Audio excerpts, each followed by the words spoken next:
where we need to start is, so yeah, you mentioned Mississippi State gets a new head coach. Mike Leach is named the new head coach. He flies in to a throng of people. I believe that was kind of a weird, rough week for you, was it not? What was that Ye- experience like? Yeah, so I don't even think it was 48 hours earlier. Might have been 36 or something. I don't remember exactly, but I had an appendectomy a couple days before Mike Leach flies in on that jet. So if you get the timeline in your head going, obviously an appendectomy kind of happens overnight. It literally happened overnight for me. I went to bed one night just kind of scouring Twitter, making some calls saying who the heck's going to be Mississippi State's new football coach because they had just fired Joe Moorhead probably 3-4 days before that. And then I wake up the next day saying, I think I'm going to admit myself to the hospital in the middle of this coaching change because I think I need my appendix taken out. And I was right.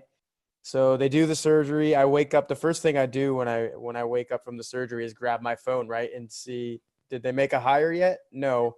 But I did see that Leach was gaining steam. And did it happen later that day? I guess it, or maybe I guess he flew in the same day that he was announced. So it all happened there in like 36 hours. Right. And like you said, it was a wild 36 hours at that.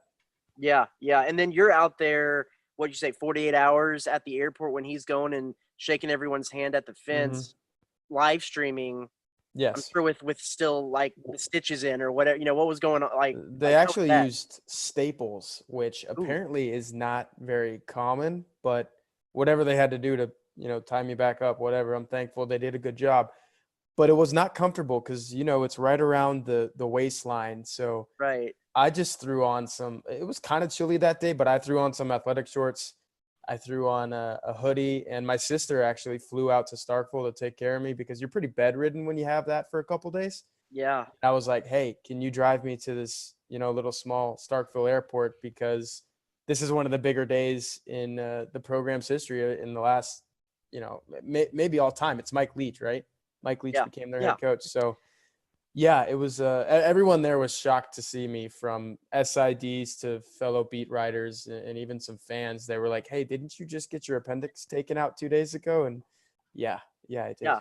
Yeah. I was watching your live stream and just the people comment. There was probably as many comments of like, shouldn't you be like at home in bed as Yes, to like, yay, we got a new coach. It was a pretty lot of cool. those. It was pretty cool to see. So again, Mike Leach, the Pirate, he's in Starkville now. You grew up in Texas, so I assume you watched some Texas Tech football games back in Absolutely. the day when you were a kid. What has it been like having him on campus so far? How much interaction have you had, and what's kind of the vibe of the fan base getting a pretty legendary, at least not if for not only his football but for things he says, legendary football coach there in Starkville.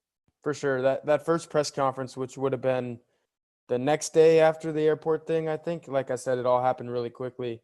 Uh, he did his formal introduction, and there were fans in the auditorium, and it was much like a celebratory type feel. But then the media got a little breakout session with him right after that. And like you said, I grew up watching this guy. I went to the University of Texas, so there's a lot of battles head to head going there. And I was just standing next to him, recorder right up in his face. And I was like, man, this is actually Mike Leach.